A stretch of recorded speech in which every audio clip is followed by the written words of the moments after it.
At first I was kind of like, oh God, like this is real, like I have this. A 22-year-old Alberta woman is sharing how COVID-19 changed her life down to her sleeping patterns. I would have to sleep sitting up because I was having difficulty breathing if I was laying down. Then like, oh, I can't breathe.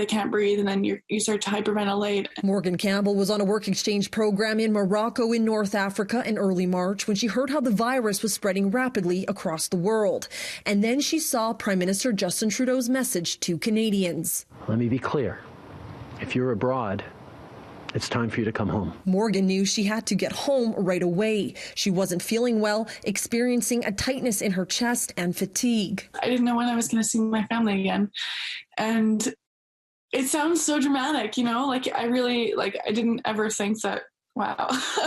Yeah, I was really scared then. I didn't know for sure if I had it or not. Morgan did not have COVID-specific symptoms at the time, so she was permitted to fly back to Canada. Back at her home in Stony Plain, the virus hit her hard. She was eventually rushed to hospital. When I was coughing up quite a bit of blood, so my mom wanted me to call the nurse line, and I called them and they asked me to come in and test. Morgan recovered enough to go home. She's now in day 27 of a quarantine with no end in sight. Until she's asymptomatic, she needs to remain isolated. She tells me doing small things such as moving around is difficult as she continues to feel fatigued, short of breath, and sore.